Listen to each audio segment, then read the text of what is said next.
salam literasi.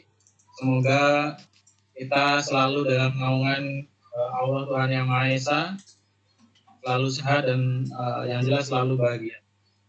Dan tentunya literasi selalu membara di Indonesia.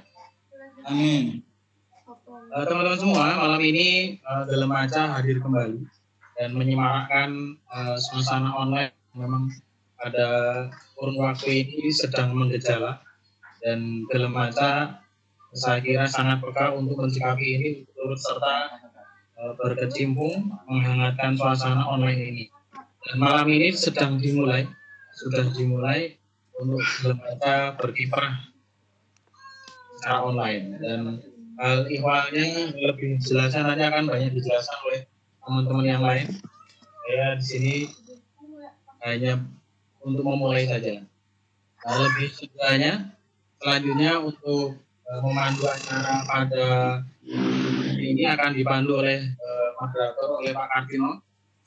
Beliau adalah Kapten Literasi, beliau juga Gatot Maca, beliau juga guru SMK Negeri 2 Kota Cirebon. SMK. Oh, SMP. SMK 2 aja inget ya dia. Ya, untung nggak SMK 2 Jogja. Nah, saya kira hari ini bakal menarik karena ini adalah teman-teman kita semua, dan saya kira diskusi malam ini menjadi dipandu oleh Pak Kartino. Lebih segeranya silakan kepada Pak Kartino, waktu persilakan. Oke, terima kasih Pak Yubi, luar biasa. Ini hostnya datang jauh-jauh dari Yogyakarta, khusus buat kita semua, luar biasa. Terima kasih pada malam ini, luar biasa semua datangan rekan-rekan, teman-teman hebat dari Gelem Maca, Gerakan Literasi Masyarakat Cirebon Kota, luar biasa ini. Nggak terasa kita anniversary ya, sekarang udah tahun keempat. Ini suatu perjalanan yang luar biasa, yang banget dan penuh perjuangan oleh teman-teman yang luar biasa hebatnya. Salam literasi semua, literasi selalu di hati. Ya, nggak lama-lama juga karena waktu juga udah menunjukkan pukul 12 malam, bukan 8 ya, 8.19.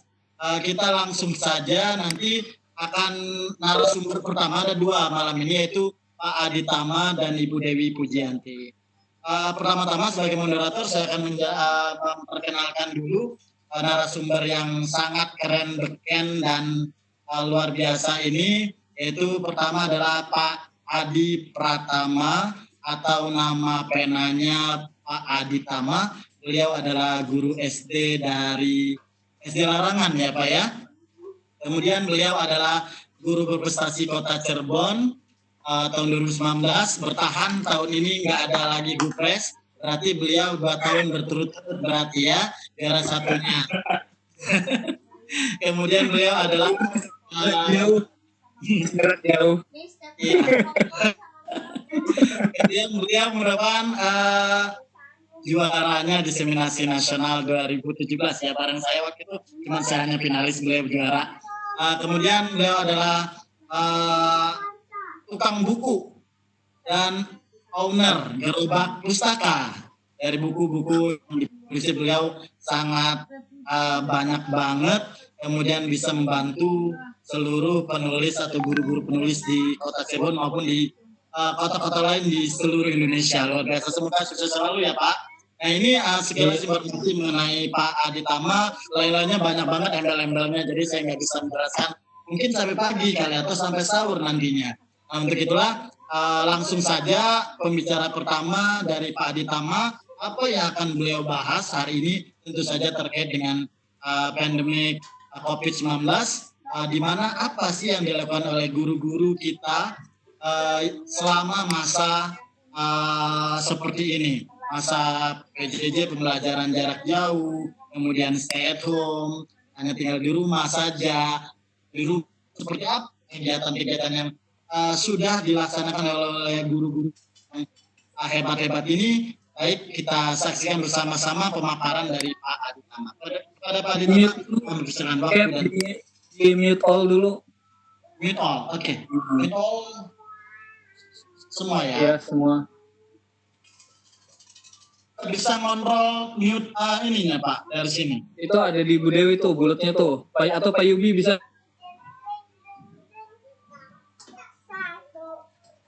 Coba ini saya bisa ngontrol mute. Mute all. Yang bisa host Pak Yubi ya. Pak host, Pak Yubi, mute all Pak, please. Udah semua ya? Belum kok. Bu Min Hermina, jauh-jauh ini beliau. Selamat datang Bu Min. Sudah? Pi? Papi? Pi? Oke, sudah nih. Oke. Bismillahirrahmanirrahim. Assalamualaikum warahmatullahi wabarakatuh. Waalaikumsalam warahmatullahi wabarakatuh. Sudah saya jelas? Oke. Dan Jelas. teman-teman yang lain? Jelas ya? Ya. Ya. Akhirnya virtual atau belajar secara terlaksana juga. Ya, saya dan Pak Andi sudah lama nguprak-nguprak sejak awal ya, tapi baru bisa berlangsung sekarang yang perdananya. Rencananya PCT ini akan hadir Senin dan Kamis, dan siapapun bisa menjadi narasumber untuk berbagi apapun materi atau informasi atau kelebihan yang dimilikinya gitu. Jadi kita di sini sama-sama belajar saja. Makanya dari kemarin saya woro-woro di grup supaya ayo siapkan materinya itu. Jadi kita maunya guru-guru di Kota Cirebon itu SD, SMP, SMA dan siapapun itu bisa bergantian merasakan jadi host, jadi presenter, jadi narasumber gitu. Kita sama-sama belajar mengenal pembelajaran yang memang sedang viral di era sekarang ini bahkan Mas Menteri saja beliau ini sering sekali tampil di hadapan publik melalui meeting online via Zoom biasanya kalau beliau. Jadi menurut saya ya sampai sejauh ini kayaknya menteri yang paling sering eksis yang akhirnya terasa dekat oleh kita oleh guru-guru di bawahnya beliau gitu. Memang keadaan juga ya, salah satunya karena keadaan juga. Oke, sekarang sebetulnya narasumber kali ini saya juga ditodong sama Pak Andi gitu. Kalau bicara materi, mungkin ada materi yang sebelumnya saya tampilkan, tetapi tidak akan saya tampilkan sekarang gitu. Jadi sekarang saya hanya ingin berbagi sedikit saja tentang teknologi gitu, tentang apa yang harus kita siapkan gitu, selama masa pandemi COVID-19 dan pasca dan setelahnya, tentang menabung karya, khususnya karya siswa nanti bisa dijelaskan oleh Ibu Dewi Pujiawati. Karena beliau ini baru saja menerbitkan 2 judul buku siswanya ya, yang satu keren banget, masih kelas 3 SD, usia 9 tahun sudah bisa buat 1 buku tunggal, buku puisi. Yang kedua buku antologi Belajar dari Rumah, judulnya itu di dalamnya menarik banyak hal yang bisa diserap oleh Bapak Ibu semua. Oke. Langsung ke materi saya ya. Diawali dengan ini dulu. Mudah-mudahan terdengar, saya tidak tahu terdengar atau tidak. Jelas. Kemendikbud lapor dari rumah. Saya ingin hari ini berikan beberapa pikiran saya dan juga beberapa tips-tips dari pengajar saya bahwa dalam ada banyak sekali murid-murid sekarang belajar dari rumah, banyak sekali mengajar dari rumah. Untuk tips yang pertama, yang terpenting, jangan stres. Ini adalah masa adaptasi, pasti tidak mudah, penuh dengan kebingungan, ini normal. Jangan khawatir, tapi yakini bahwa cara terbaik untuk belajar atau hal baru adalah keluar dari zona nyaman tersebut dan itu satu-satunya cara untuk memperbaiki diri walaupun banyak orang tua atau guru yang masih gaptek misalnya atau masih terintimidasi sampai nggak apa-apa, itu perasaan yang normal, tapi yang kita setiap hari mencoba dari bagaimana metode karena tidak ada satu jalan cara yang paling untuk tips yang kedua, cobalah membaiki kelas jadi kelompok yang lebih merupakan mungkin bagi banyak sekali dan suatu hal yang lain. Tapi ini saatnya kita mencoba, janganlah takut bereksperimentasi dengan cara-cara ini adalah inovasi. Banyak pengajar sekarang terbatas saya saja harus hasilnya evaluasi. Ini memang wajar dalam situasi yang sulit seperti ini, pasti banyak yang main aman saja memberikan tugas dan setelah diselesaikan dikoreksi dan diberikan dan besoknya sama lagi. Tapi mungkin ada cara lain yang berbeda. Ya, semua murid punya level kompetensi yang sama, yang unggul dan berdominasi dan yang lain. Cobalah membagi kelompok belajar berdasarkan kompetensi yang sama. Contoh, kalau satu hari ada 5 jam mengajar, maka harus kelas serentak diajar lewat video call. Maka satu kelas semuanya diberikan tugas yang sama. Sebagai contoh juga, 5 jam mengajar dalam satu hari itu bisa sendiri juga jadi 5 kelompok yang kecil, masing-masing 1 jam. Lalu konferensi. Tapi setiap kelompok fokus pada topik yang paling dibutuhkan untuk mereka atau topik yang paling menarik bagi mereka. Tips ketiga adalah project based learning.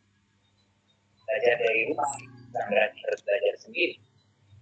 Kalau kelas seperti yang sebelumnya saya katakan, para pengajar bisa memberikan project design. Dengan ini murid-murid itu belajar untuk bertanggung jawab dalam grup yang lebih besar. Angka mereka terikat satu sama lain. Dan ini menciptakan suatu tantangan kolaborasi. Mereka terpaksa bersama. Dan ini melatih empati mereka dan juga kemampuan mereka untuk mendorong sesama lain. Dan secara otomatis, salah satu model yang terpilih siswa yaitu ada stakeholder yang mereka berbentuk. Ini membagi kelas menjadi kelompok kecil ini. Sebenarnya mereka saling kesempatan dan ini akan semacam beda, tapi harus mulai dicoba. Jangan remehkan kemampuan anak untuk mengatur dan mereka saling berbagi lain. Masih banyak kemampuan tertentu lihat level motivasi mereka yang tips keempat, alokasikan lebih banyak waktu berbicara. Nikah kesempatan dan banyak pada guru. Mereka bisa percaya diri. Mereka bergabung lagi. Masih pakai ini cuma sekali doang. Dan belajar dalam pindah kesempatan. Kita makan sekali doang. Kami dan membantu anak-anak mereka yang tidak yang pembelajaran yang terbantu atau mereka lebih lambat bisa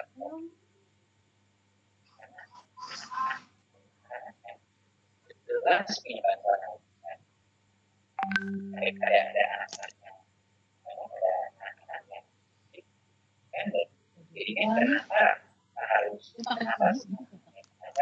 membagi waktu secara rata antara semua anak kita kesempatan membantu anak-anak. Tips kelima adalah fokus pada yang terbaik. Kalau kita mau mengerjakan semuanya dengan tayang semua saja, pasti akan cukup dan tidak akan efektif. Eksperimentasi. Kenapa harus semua mata pelajaran mungkinkah kita mengejar konsep-konsep mendasar yang tadinya daripada kejar tayang semua topik, ini kesempatan masih melakukan konsep-konsep yang mendasari kemampuan murid.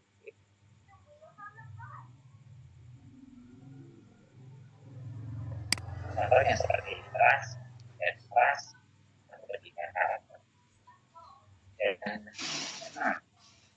sering nyontek antara guru. Cuma setengah bercanda. Memang nyontek antara murid itu tidak boleh bisa dilakukan dan itu bisa dikritik. Guru harus sering-sering nyontek sama guru lain. Ada banyak sekali guru inovasi yang belajar online.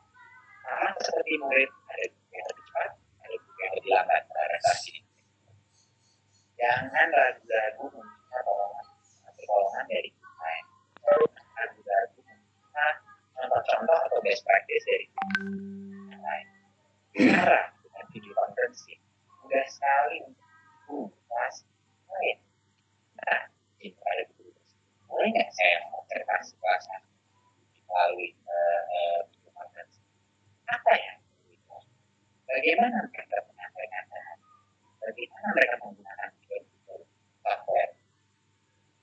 Bagi guru yang sudah pede dengan teknologi, ajaklah guru lain masuk ke dalam kelas virtual agar bisa melihat dan memberikan edukasi kepada mereka. Ini adalah kesempatan emas para guru in-room secara digital di dalam virtual classroom-nya. Yang saya maksudkan harus sering-sering kontak guru lain yang lebih canggih teknologi dan yang juga berinovasi.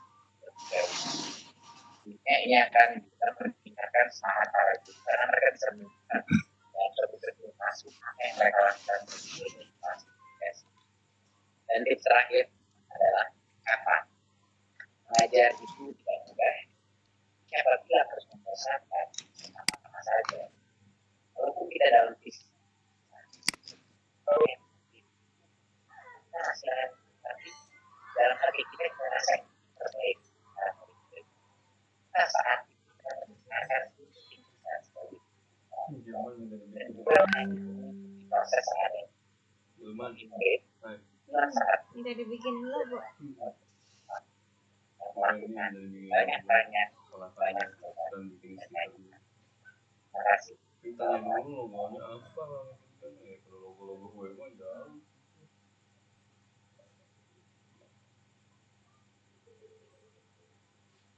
Dengar tidak? Jelas, jelas. Jelas? Jelas, Pak saya. Saya baru pasang. Kalau tadi pasang earphone nanti tidak terdengar videonya. Sengaja dibuka dengan ucapan Mas Menteri. Banyak kata kunci sebenarnya, cuma kalau kita ambil yang pertama berinovasi, keluar dari zona nyaman. Kemudian tadi banyak tanya, banyak coba, banyak karya. Itu kata kuncinya kan. Dan oke, sekarang ke mana ini PPT.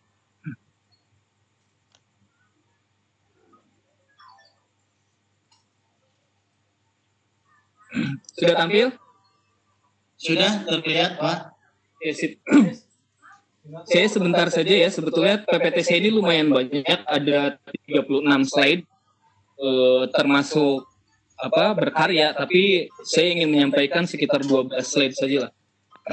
Yang pertama dimulai dari teknologi. Teknologi itu alat atau sarana yang diciptakan untuk mempermudah kehidupan. Itu diciptakan oleh manusia untuk mempermudah kehidupan manusia. Dan ini yang tidak dan yang saya suka, Bapak Ibu. Teknologi itu tidak bisa dikejar. Gitu. Siapapun orangnya di dunia ini tidak akan bisa mengejar teknologi. Maksudnya gini, kalau sekarang dibeli sesuatu yang baru gitu, yang paling baru, yang paling canggih, yang paling mahal, tahun depan itu akan ada lagi yang lebih baru gitu. Apapun, entah itu TV, entah itu motor, mobil, HP, itu kan laptop misalnya. Jadi tidak ada teknologi yang paten. Artinya selalu ada yang baru, selalu berubah. Nah, ini yang tidak saya suka. Teknologi itu tidak bisa dijangkau sama kita. Kalau aja ada HP yang paling canggih, gitu, yang paling keren, yang tidak ada tandingannya, gitu, walaupun harganya mahal, mungkin saya akan beli. Tapi jangan ada lagi keluaran yang lebih canggih gitu. Tapi karena tidak ada, jangankan tahun depan, bulan depan atau 2 bulan lagi ada yang lebih baru. Akhirnya kita sesuai dengan kebutuhan dan uang kan gitu ya. Ini yang tidak saya suka dari teknologi sebetulnya. Teknologi tidak bisa dijangkau. Tetapi yang bikin saya suka dari teknologi adalah dengan teknologi ini saya jadi belajar. Saya jadi belajar banyak hal baru yang kita lihat toko-tokonya ada bisa ya,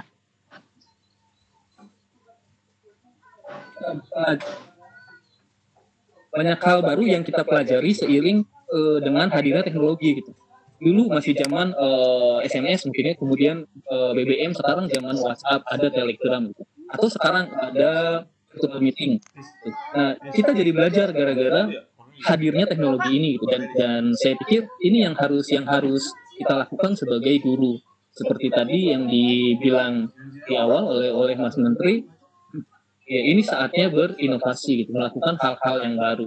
Kita tidak perlu resah, tidak perlu khawatir kalau kita tidak bisa dan belum bisa dan segala macam, karena itu normal. Oke. Ini wacana sudah update di CNN akhir COVID dan mulai sekolah lagi. Beritanya kalau COVID ini berakhir di bulan Juni, maka zona hijau daerah itu akan mulai kembali sekolah tanggal 13 Juli. Itu option yang pertama. Kalau COVID ini berakhir di Juni, 13 Juli mulai kembali ke sekolah untuk zona-zona yang hijau, yang tidak terdampak atau tidak terkena atau aman dari COVID. Nah, kalau bulan Juni masih ada daerah-daerah yang zona merah yang masih bahaya, berarti masih dilakukan pembelajaran di rumah. Itu opsi yang pertama. Opsi yang kedua, kalau COVID ini berakhir sekitar bulan Agustus atau September, sekolah kemungkinan akan dimulai bulan Oktober. Artinya setengah semester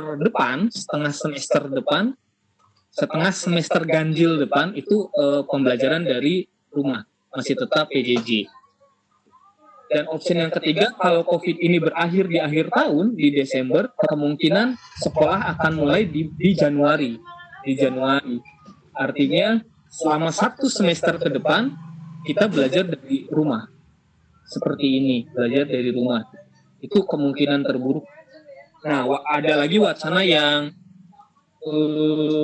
menarik awal tahun pelajaran itu di Januari, di awal tahun, agar sesuai dengan tahun anggaran, itu masih wacana-wacana gitu ya, belum bisa divalidasi. Cuma kalau ini akhir COVID dan setelah ini sudah divalidasi di mana-mana, di CNN, di Detik itu sudah ada.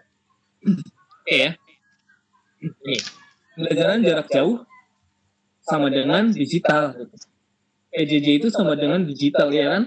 Kita tidak bertatap muka, kita tidak ada di ruangan kelas, tidak mengajar konvensional seperti biasanya, tapi kita mengajar menggunakan media-media digital, gitu, menggunakan alat bantu digital. Nah sekarang bagaimana kalau PJJ ini masih lama, gitu, sebulan, 2 bulan, 3 bulan lagi gitu. Artinya memaksa guru untuk melakukan pembelajaran digital, tetapi kita tidak punya, sebagai guru tidak punya formula, tidak punya cara untuk mengajarkannya, kan susah. Kan rumit, bagaimana? Kita cuma ngasih tugas di WA gitu kan, paling gitu. Kasih tugas di WA, kemudian mereka mengirimkan lagi di via WA juga gitu kan, siswa. Seperti itu. Jadi mau tidak mau, ya guru memang harus keluar dari zona nyamannya gitu. Guru harus banyak belajar tentang digital ini, tentang aplikasi-aplikasi, tentang software-software digital ini. Itu masih belum ada yang mute, masih ada yang terdengar. Dan PJJ ini lumayan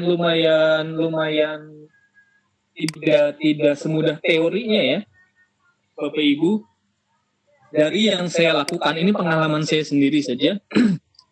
Riset yang saya lakukan selama ini, keberhasilan dari pembelajaran jarak jauh itu hanya 30% dari jumlah siswa. Coba aja, kalau Bapak Ibu jumlah siswa sekitar 30 anak di kelas ya, yang mengikuti PJJ paling sekitar 10-15 lah. Sekitar segitu, sisanya tidak mengikuti gitu. Banyak kendalanya. Ada yang tidak punya handphone, ada yang tidak punya kuota, ada yang handphonenya tidak mendukung, gitu. dan lain-lain. Tetapi tidak apa-apa. Kalau kita menggunakan aplikasi seperti ini, seperti Webex atau Zoom atau video conference, itu ada menu untuk merekam video kita, pembelajaran kita. Nah, kemudian hasil video itu yang saya kirim ke grup WA. Jadi anak-anak yang tidak bisa mengikuti pembelajaran bisa melihat di hasil video yang kita kirim. Itu salah satu strategi yang saya lakukan. Cuma tadi hanya berhasil sekitar 30% dari jumlah siswa. Itu pun untuk satu tugas saya perlu waktu sekitar 2-3 hari untuk terkumpul. Misalnya saya menugaskan siswa untuk kampanye COVID ya misalnya. Pakai kertas, pakai poster dan segala macam. Itu 3 hari baru terkumpul. Dari 30% siswa, tidak semuanya. Tidak semua siswa mengumpulkan. Tadi karena kendala yang banyak. Ini apa? Tadi banyak kendala dan lain-lain. Sebentar. Ini untungnya situasi sudah katakanlah kritis gitu ya, sampai semua sekolah di daerah yang ada di Indonesia ini diliburkan, kita melakukan pembelajaran jarak jauh, tetapi kita belum dituntut gitu. Ini keuntungan buat guru, kita belum dituntut apa-apa, kita tidak dituntut menyelesaikan administrasi kelas, soal penilaian dan segala macam bla bla bla bla. Karena memang masih penuh dengan kebingungan, masih rancu, masih bingung, masih gamang gitu ya. Karena teori yang kita punya dengan praktik di lapangan tadi sangat berbeda jauh ketika pembelajaran jarak jauh kan. Masalah sarana, prasarana dan segala macamnya. Tapi walaupun belum dituntut gitu ya, ini menjadi sebuah tantangan sendiri kan buat kita, buat para guru. Tantangan dalam arti ya kalau kita tidak mau bergerak, tidak mau keluar dari zona nyaman kita, ya kita tetap akan sekak di situ saja. Artinya seorang guru sekarang memang harus mencoba, tadi bahasa Mas Menteri, banyak karya ya, harus mencoba hal-hal baru, software baru, aplikasi baru yang bisa memudahkan untuk pembelajaran jarak jauh.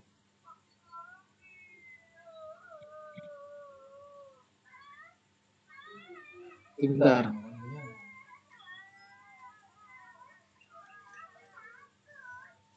Sebentar.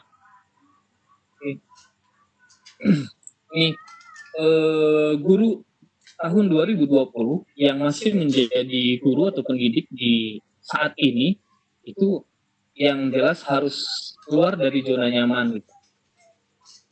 Kemudian kita harus belajar tadi yang sudah saya sampaikan. Kita harus banyak tanya, banyak coba, banyak karya tadi seperti kata Pak Menteri. Karena kalau kita sendiri tidak mau keluar dari zona nyaman kita, cuma ada 2 pilihan. Yang pertama kita melaksanakan pembelajaran jarak jauh seadanya, yang kedua tidak sama sekali. Pilihannya kan itu. Kalau kita tidak mau keluar dari zona nyaman, ya berarti tidak akan pernah ada pembelajaran jarak jauh. Artinya, kalau kita mau melaksanakan itu, ya kita harus belajar bagaimana caranya meramu pembelajaran menggunakan aplikasi-aplikasi digital. Bagaimana pembelajaran itu bisa tetap terlaksana tanpa kita keluar dari rumah, gitu. Apa saja aplikasi-aplikasi yang bisa kita gunakan yang bisa mendukung pembelajaran kita. Kalau kita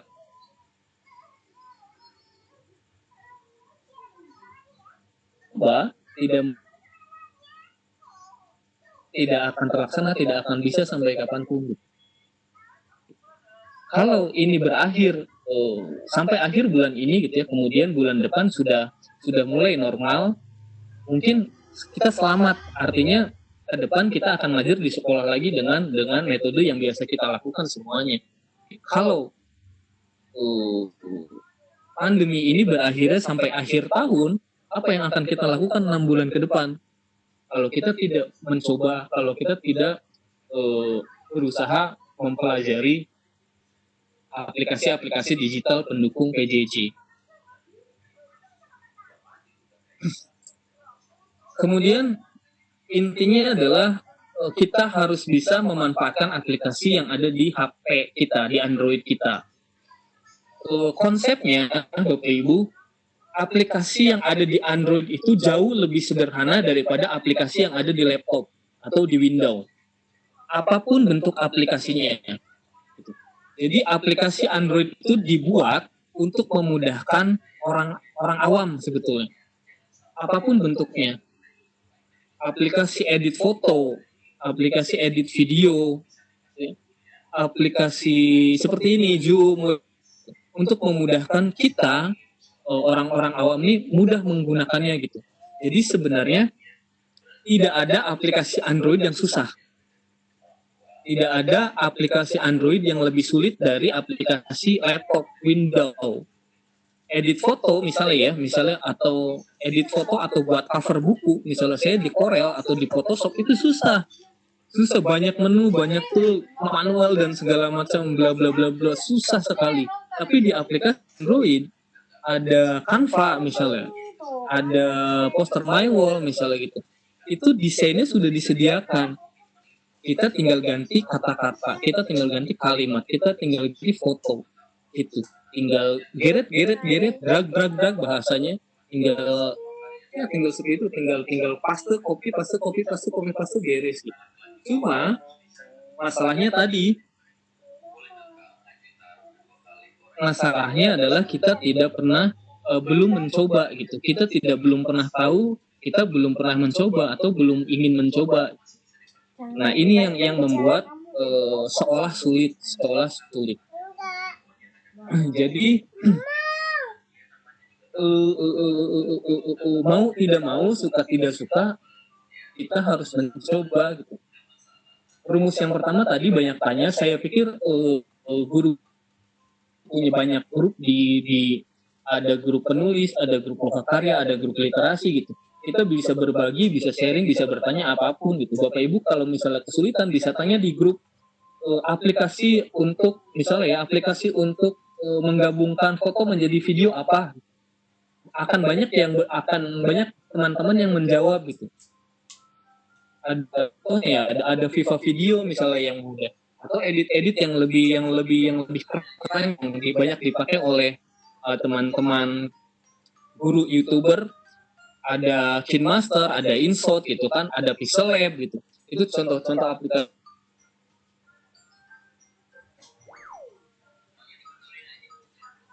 aplikasi yang bisa kita gunakan sebetulnya. Jadi karena teman-teman sudah masuk di grup WhatsApp yang terorganisir gitu. Jadi kalau ada sesuatu yang ingin ditanyakan tentang aplikasi-aplikasi digital, entah itu apapun, entah itu aplikasi edit video, edit foto, entah aplikasi menghilangkan background dan segala macam, bisa tanya saja di grup gitu. Saya pikir insya Allah banyak teman-teman yang akan menjawab pertanyaan itu. Yang jelas kita harus berani untuk keluar dari zona kita harus banyak coba, ya kemudian banyak karya dalam arti menghasilkan sesuatu. Tadi banyak sekali aplikasi-aplikasi yang mudah sebenarnya. Contohnya aja WA yang kita pakai untuk chat setiap hari. Ada Poster My Wall, ada Canva, ada Screen Monitor, ada edit foto dan video, ada Zoom, Webex yang biasa digunakan untuk konferensi seperti ini, ada YouTube gitu. Banyak pembelajaran di YouTube kalau Bapak Ibu cari. Jadi kita juga bisa men-share video-video pembelajaran yang dibuat oleh teman-teman, walaupun bukan kita yang buat ya, tentang materi apapun banyak kok di YouTube gitu. Cuma selama ini kita cari atau tidak gitu, kita sampaikan atau tidak ke anak-anak kita gitu. Pada intinya guru tahun 2020 dan seterusnya tidak bisa lepas dari aplikasi-aplikasi Android. Itu intinya. Sama seperti WA sebetulnya. Saya yakin yang mengikuti meeting kali ini semuanya punya aplikasi WA di HP-nya. Tidak lagi menggunakan BBM atau SMS gitu. Coba bayangkan saja, misalnya dari semua yang ada di sini ya, masih ada teman kita yang pakai HP kecil misalnya, belum warna, kemudian masih SMS, kan aneh, ya kan? Kan aneh. Bukan merendahkan, cuma kan itu sudah bukan zamannya gitu kan. Nah, waktu Bapak Ibu sudah menggunakan WA, itu tandanya Bapak Ibu mengikuti teknologi. Itu tandanya Bapak Ibu sudah mengikuti arus teknologi, dan itu yang harus dilakukan sebetulnya. Semuanya mudah, semua aplikasi yang ada di Android itu tujuannya untuk memudahkan kita, orang-orang awam bisa menggunakannya gitu, membuatnya lebih sederhana, membuatnya lebih simple, hanya dalam genggaman handphone. Yes. Dan tadi ujung dari pembelajaran kita dan ujung dari apapun sebetulnya hanya satu kata, karya gitu. Jadi kalau saya pikir penilaian yang paling keren itu ya karya gitu. Kalau tidak ada karyanya ya sama seperti dulu gitu. Penilaian itu berbasis angka gitu kan. Itu udah nggak keren kalau kata saya. Penilaian yang keren ya harus ada bentuknya. Apa bentuknya?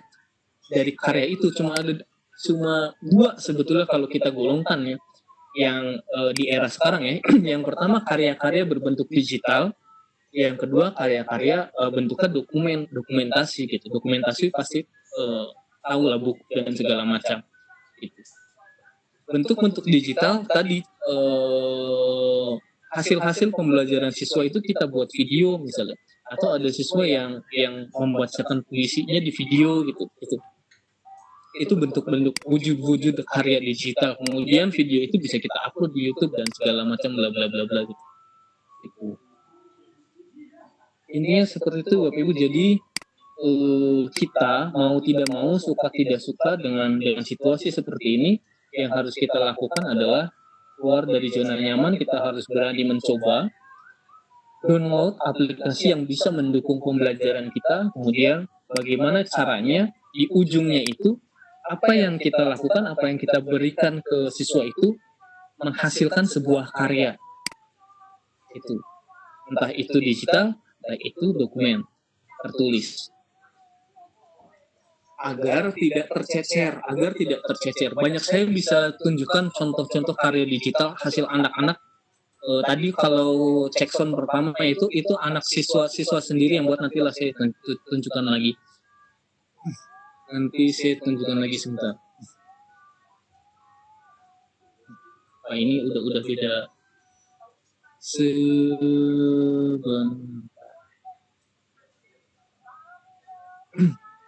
Ini baru ke 12, semuanya ada 36, cuma saya pikir cukuplah sampai situ saja.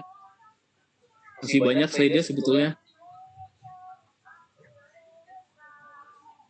Cuma saya pikir cukup sampai situ. Intinya adalah bagaimana apa yang kita lakukan itu bisa menghasilkan sebuah karya gitu. Untuk aplikasi Android tadi sudah disampaikan, tidak ada aplikasi Android yang sulit. Bapak Ibu hanya perlu mencoba. Download di Play Store. Tanya apa yang bisa. Misalnya mau edit video, nanti teman-teman kasih ini A B C D, download aja A. Kemudian kita coba. Kalau kita kesulitan, kalau kita susah, uninstall aja udah. Selesai. Coba yang lain, download lagi yang lain. Masih susah, uninstall aja udah. Gitu. Sampai kita nemu mana yang kira-kira mudah kita gunakan. Gitu ya. Jadi mencoba saat ini jadi kata kunci yang penting untuk kita bisa melaksanakan pembelajaran jarak jauh. Sebentar, saya stop dulu.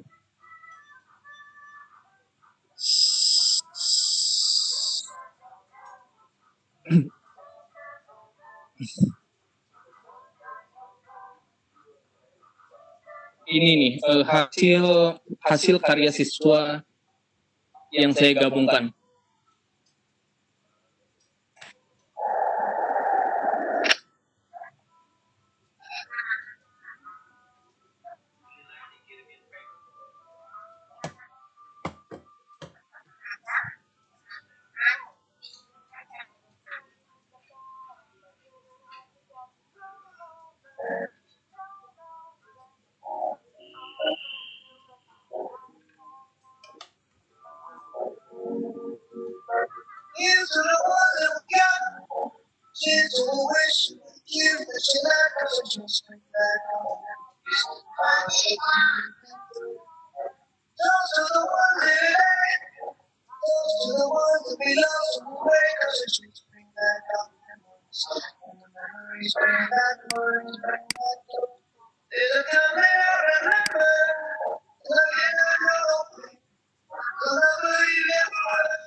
Itu contohnya tadi. Dan video tadi bukan saya yang buat. Padahal saya cuma minta mereka buat satu adegan saja tentang kampanye corona, tetapi di luar dugaan mereka bisa buat sebuah video sendiri gitu, diedit sendiri dengan background musik sendiri, background musik sendiri, kemudian dikirimkan.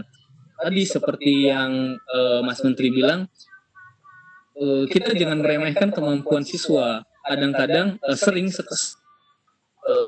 siswa melebihi ekspektasi, dan itu yang coba. Itu saja mungkin Bapak Ibu dari pengantar dari saya. Selanjutnya tentang menabung karya siswa nanti disampaikan oleh Bu Dewi Pujiati, karena kebetulan beliau ini baru saja menerbitkan dua buku karya siswa. Yang pertama buku tunggal kelas 3 SD, masih 9 tahun. Itu apa judulnya kemarin itu saya lupa, Senyum untuk Indonesia. Itu keren banget, masih kelas 3 SD tapi sudah bisa menulis puisi sebanyak itu gitu kan.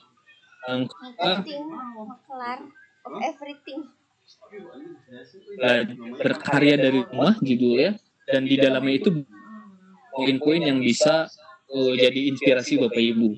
Itu contoh-contoh berkarya dari rumah, dan bagaimana prosesnya biar nanti Bu Dewi saja yang langsung menyampaikan. Terima kasih sebelumnya. Waalaikumsalam warahmatullahi wabarakatuh.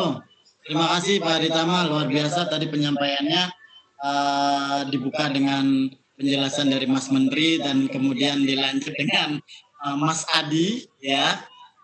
Saya tadi ini terutama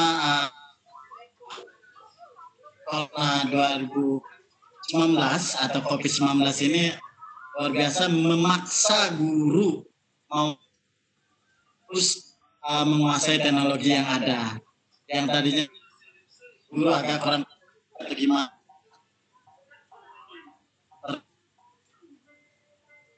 Terus mulai hadir.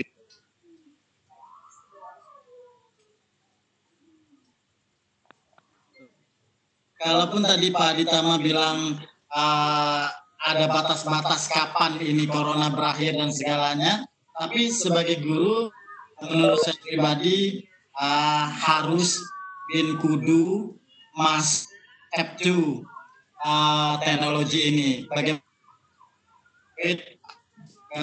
guru pun kan udah mempunyai Android ini, jadi kita harus mulai sedini mungkin, mau ada COVID-19 ataupun nanti paskanya selesai, insya Allah ini harus kita miliki bersama. Terima kasih Pak Adi atas penjelasannya. Jadi guru banyak bertanya, kemudian guru apa tadi, dan terakhir guru berkarya gitu ya. Dan semuanya luar biasa.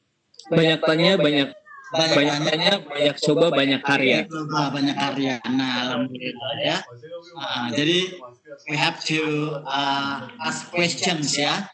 Kemudian tadi try it and then make something ya, berkarya. Oke, good. Luar biasa. Semoga Pak Adi Tama nanti jadi Mas Menteri yang berikutnya. Amin.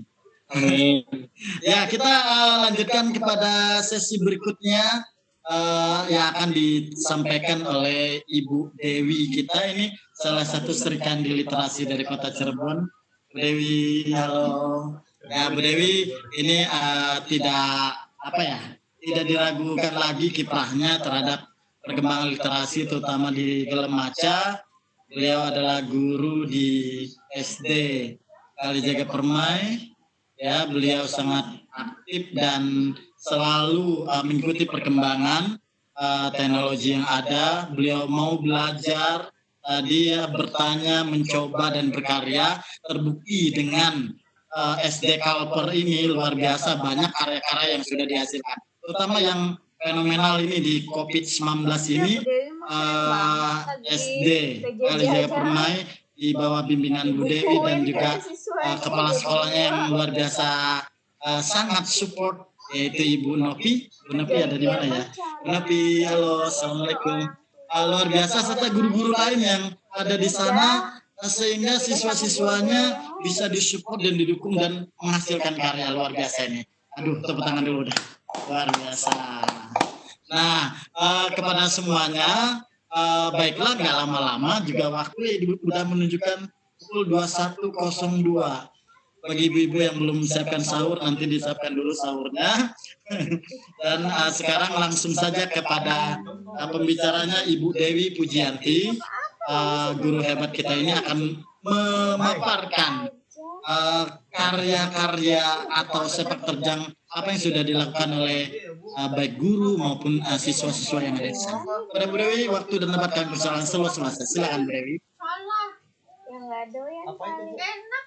Coba. Suara Bu Dewi. Suapin sama adek. Maaf. Adek mau. Tapi suapin. Maaf, suara Bu Dewi minta diaktifkan.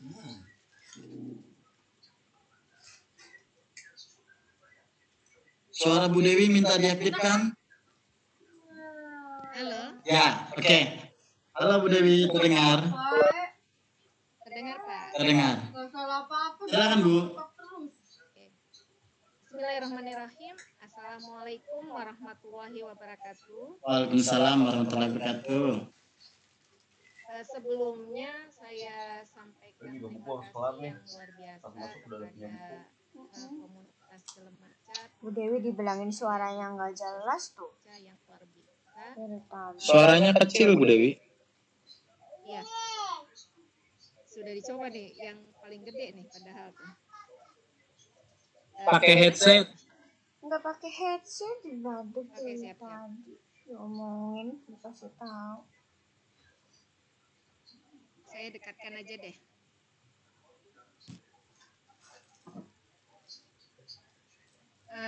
Sebelumnya saya langsung saja mulai dulu.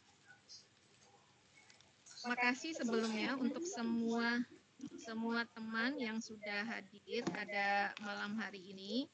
Tadi sudah dijelaskan oleh Pak Adi dengan luar biasa materinya, nggak sebanding nih kalau dengan materi Pak Adi mah. Tapi saya lebih ke arah praktis aja, apa yang sudah saya coba dan hasilkan. Wadidaw, keren saya hadir di WB. Hajar terus, gabut mah. Langsung contoh Bagus lah dari daripada apa yang sudah CPNS dilakukan di saat yang pandemi COVID seperti ini, khususnya untuk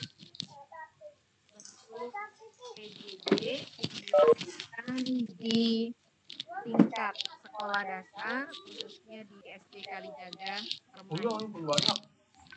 Bisa kedengaran Pak Kartini suaranya? Kedengaran tapi kurang jelas Bu.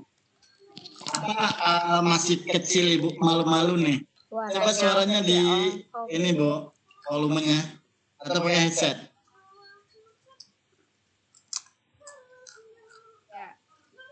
Ya, saya coba lagi. Ya, paling gede banget ya padahal. Oke, saya lanjutkan. Yang sudah dihasilkan untuk karya saya, karya Mana anak-anak ikannya gitu? dari sekolah saya ini, Mam apa ditanya? Berkarya dari rumah.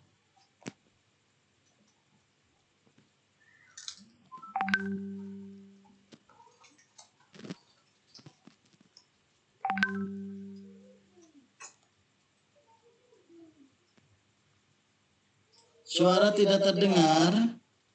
Bu Dewi. Itu mana?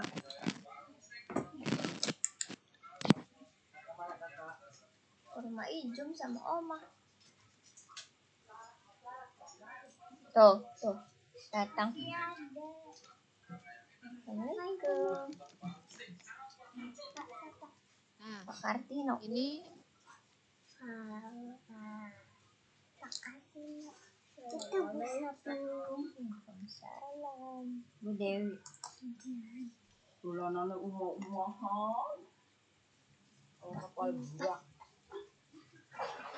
Jadi kapal dimakan. Apa? Om aku balap kita kesalahan. Balik om. lambu minyak banget kan Arab sih.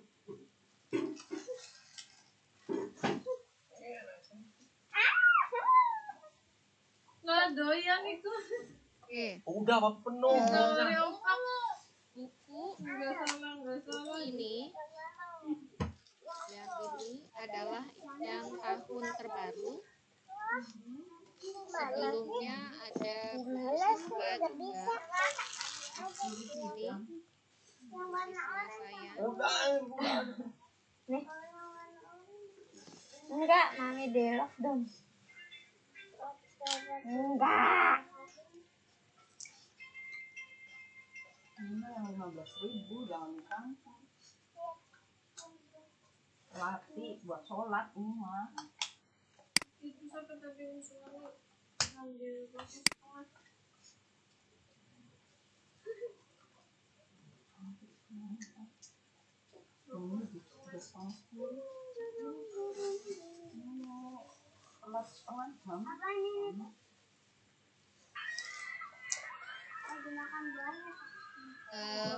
Untuk yang sudah dicoba dilakukan, saya hanya melakukan Ulah, entut coba. Entut ya.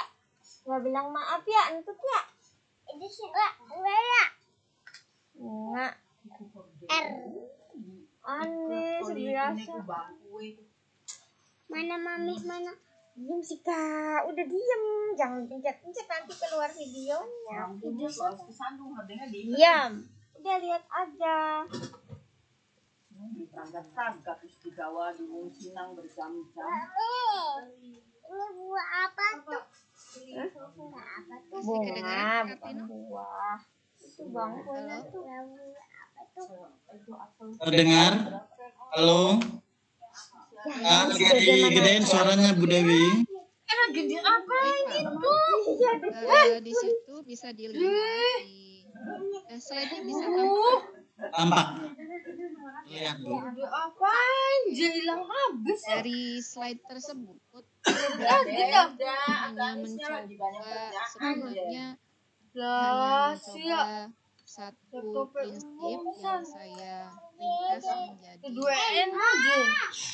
Ya, lihat aja tuh ada buku. Yang pertama yaitu kata tersebut sebenarnya enggak, barusan megang. K4TA tersebut Ayo, susu kotak baik. Lah, boleh.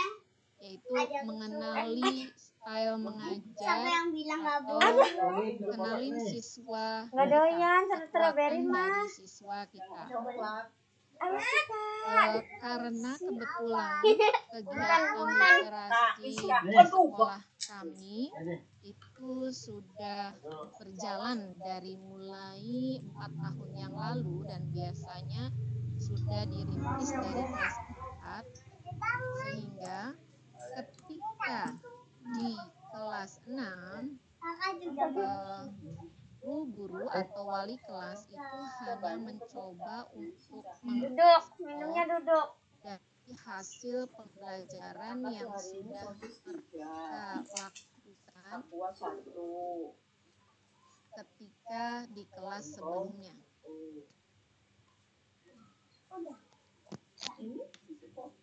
Setelah itu, yang berikutnya saya lagi ngerekam. kesesuaian. Kenapa saya katakan kesesuaian? Karena di dalam apa yang kita lakukan tentunya tidak lepas dengan kondisi yang sedang terjadi sekarang. Oleh sebab itu, saya coba apa yang saya lakukan itu disesuaikan dengan tuntutan yang sekarang ini. Tentunya Bu Dewi, punten, ini gambarnya ya. Oke, kita lihat kembali. Ya. udah terlihat gambar slide-nya.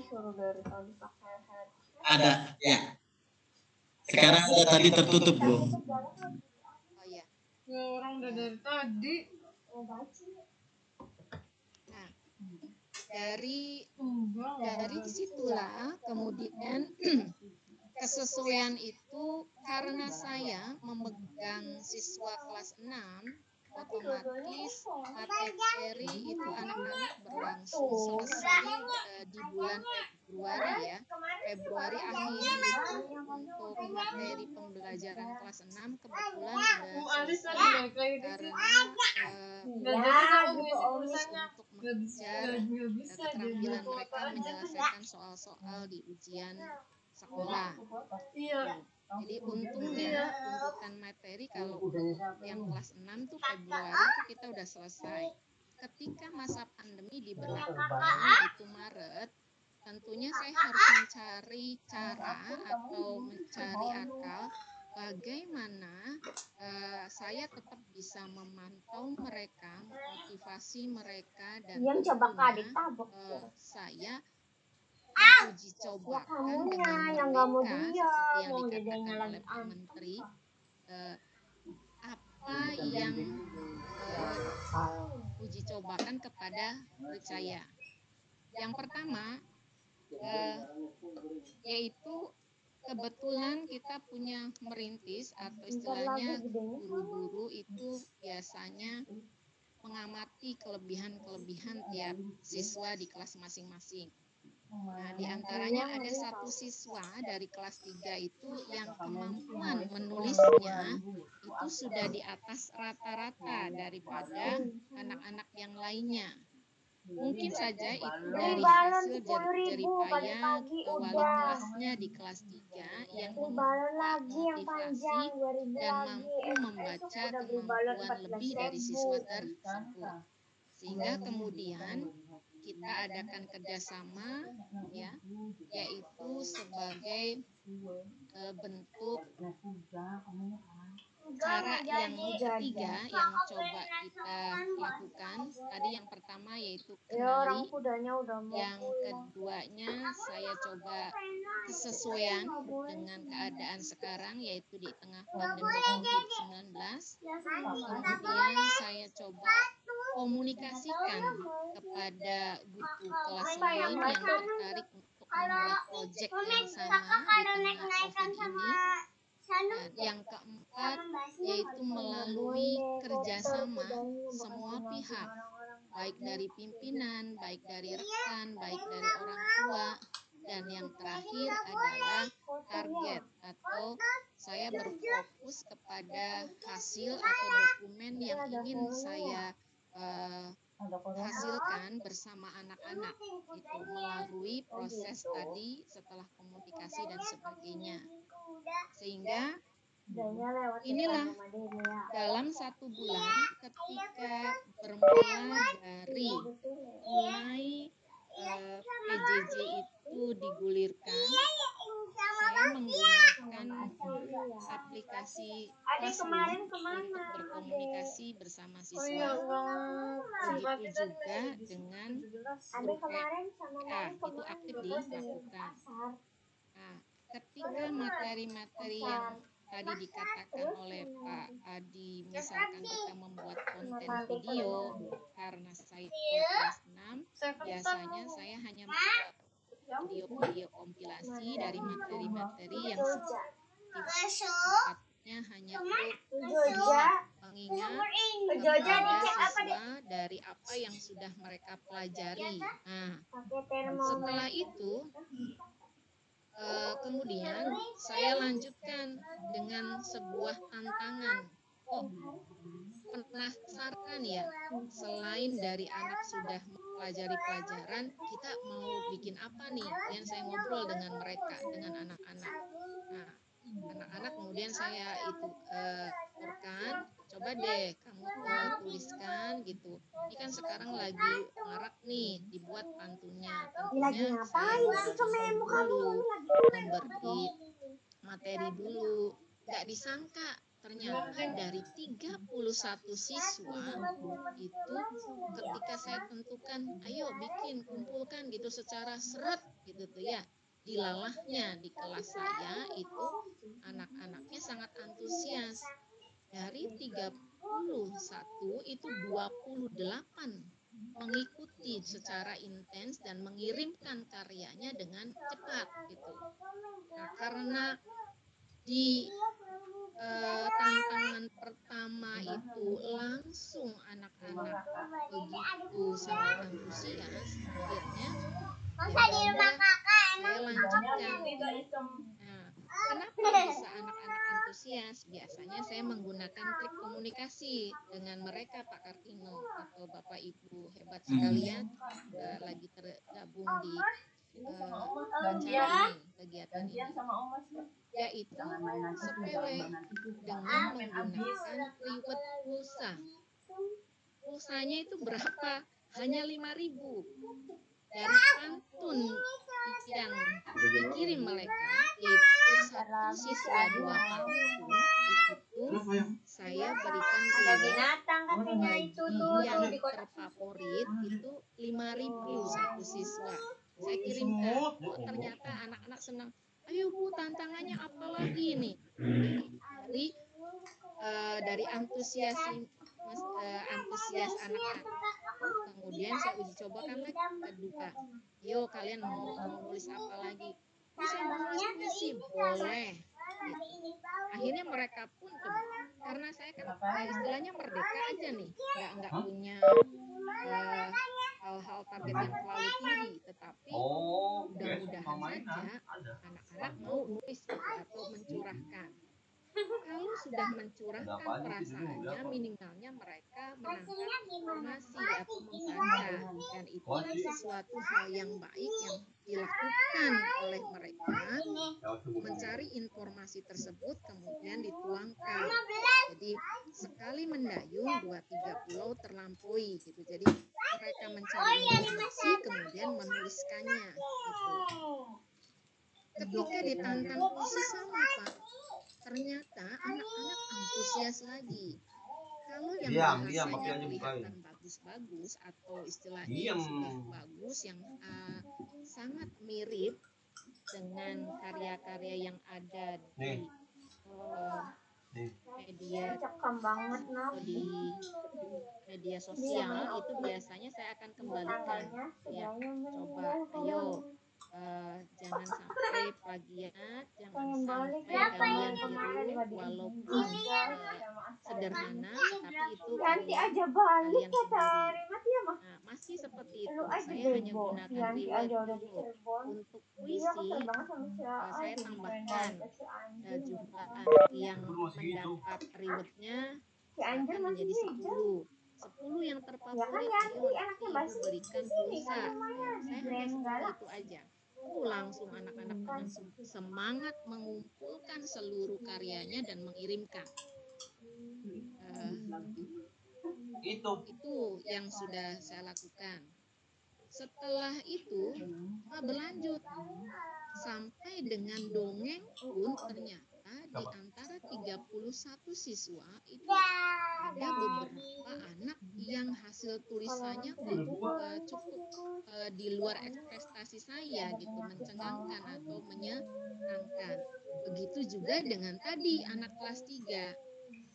Saya mencoba komunikasi dengan guru kelas 3, ayo Bu, motivasi siswanya selama COVID ini, dia bebaskan aja ingin menulis, terusan sampaikan ke orang tuanya, ternyata di luar dugaan orang tuanya juga begitu antusias, akhirnya mengirimkan karya-karyanya itu juga dengan begitu cepat gitu. Nah, dari situlah kemudian saya bergerak untuk mengumpulkan, terusan mendokumentasikan. Ternyata ketika saya komunikasikan, komunikasi baik kepada pimpinan, kepada guru, rekan guru ataupun kepada orang tua gitu, mereka tanggapannya positif ya. Ya sudah, kalau sudah seperti itu kita lanjutkan lagi dengan mencoba menawarkan kerjasama. Bagaimana nih kalau kalian, tulisan kalian disatukan dan dibuat menjadi buku? Wah, ternyata anak-anak pun begitu sangat antusias. Ya bu, senang. Setelah hati anak-anak saya dapatkan, kemudian saya lempar ke grup orang tua.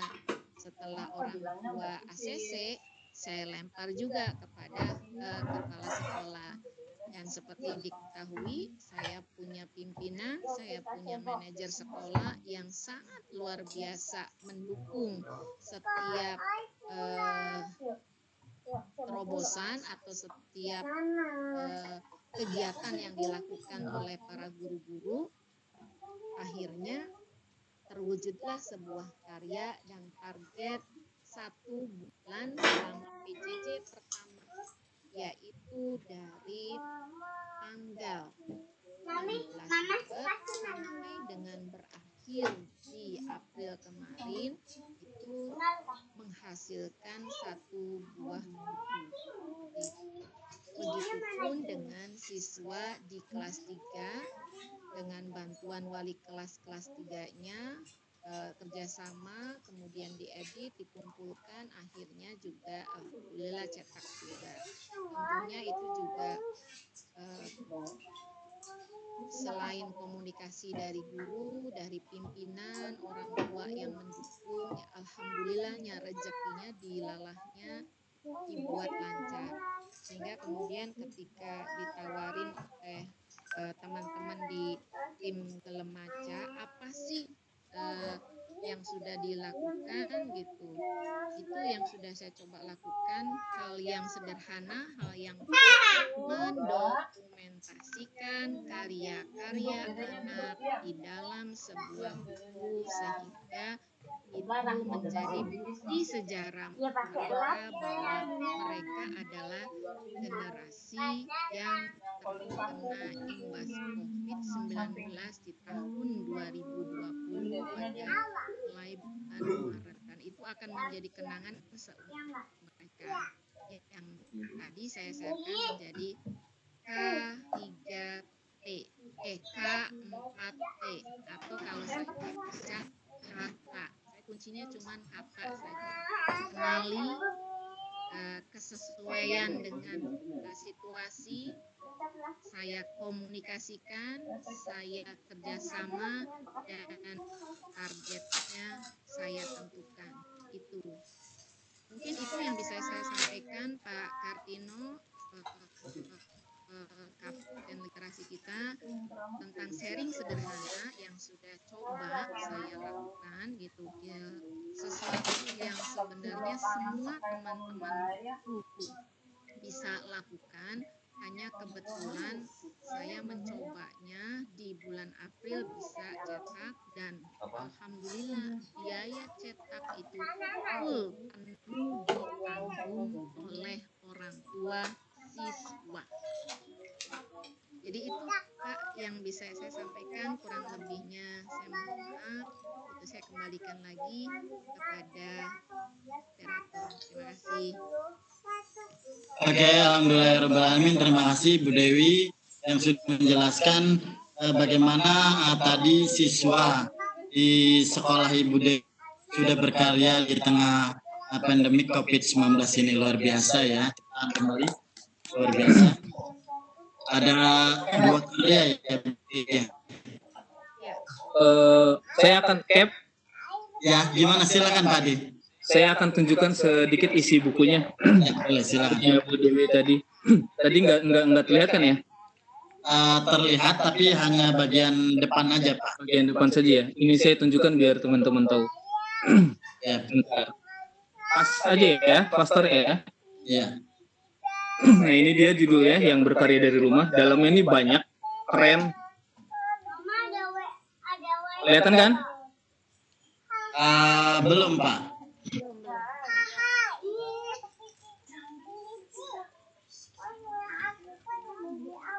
Udah belum?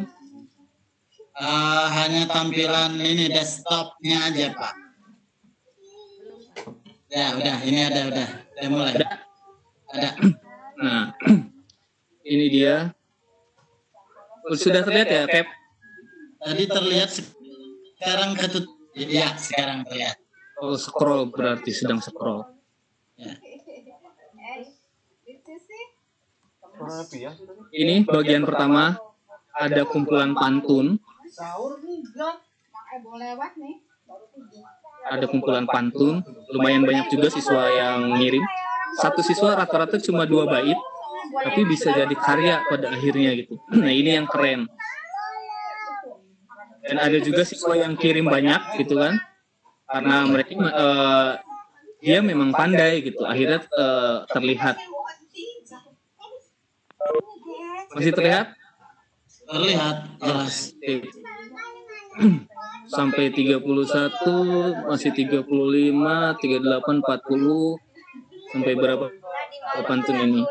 48, 52, sampai 54. Itu yang pantun. Kemudian bagian selanjutnya ada kumpulan puisi. Ada kumpulan puisi juga lumayan banyak yang mengirim. Keren banget. Semuanya tentang corona dan lain sebagainya. Ada berapa ini puisi? 8, 9.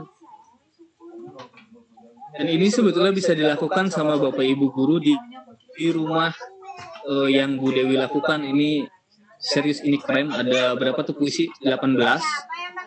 Jadi memang ya tidak semua ya tugas yang kita kasih selesai 100%. Tadi yang saya sampaikan ya, pasti ada yang nggak kirim, ya nggak apa-apa, tidak apa-apa. Itu salah satu hambatan dari PJJ. Betul.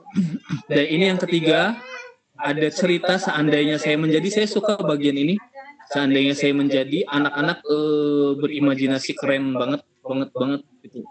Ada yang andai saya jadi perawat gitu, macam-macam lah. Ada yang saya jadi dokter gitu. Ada pemilik pabrik masker, wow. Dulu kan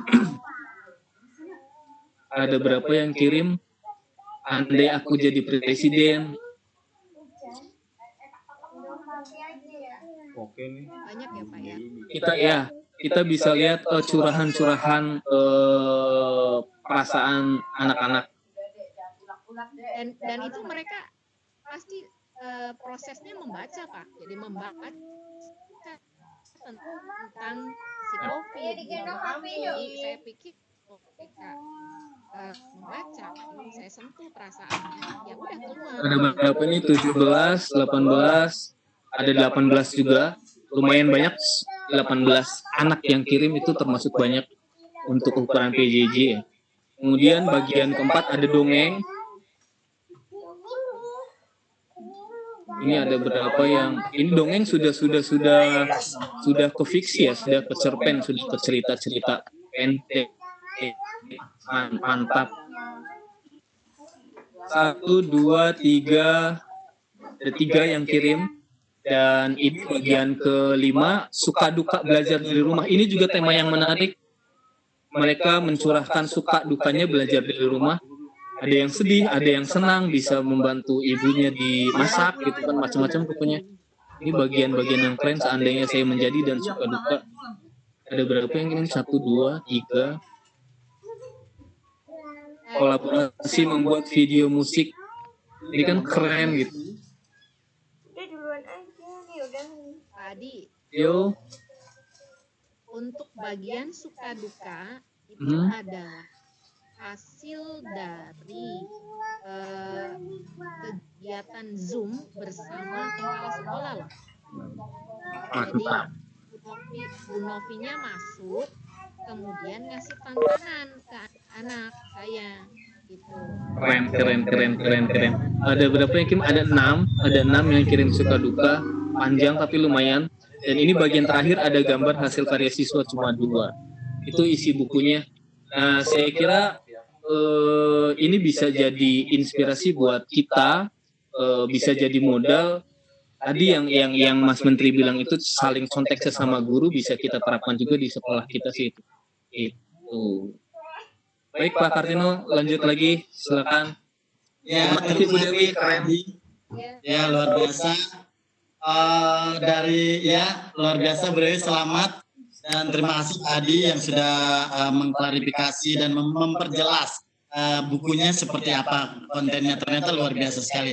Dan tadi ada satu yang bisa kita pelajari dari apa yang Bu Dewi sudah lakukan, salah satunya adalah memberikan stimulus, rangsangan berupa reward-nya kepada anak yang bisa mau berkarya dengan dapat pulsa. Luar biasa ini, satu terobosan yang baik, walaupun mungkin butuh modal ekstra ya Bu Dewi ya, tapi itu merupakan rangsangan yang luar biasa, anak-anak mau mengerjakannya. Dan memang dukungannya bukan hanya dari guru, but also dari siswa sendiri, kemudian tadi manajer sekolahnya luar biasa Bu Novi, kemudian juga dari orang tua juga yang mau berkontribusi membangun ini, menjadikan suatu karya yang luar biasa banget.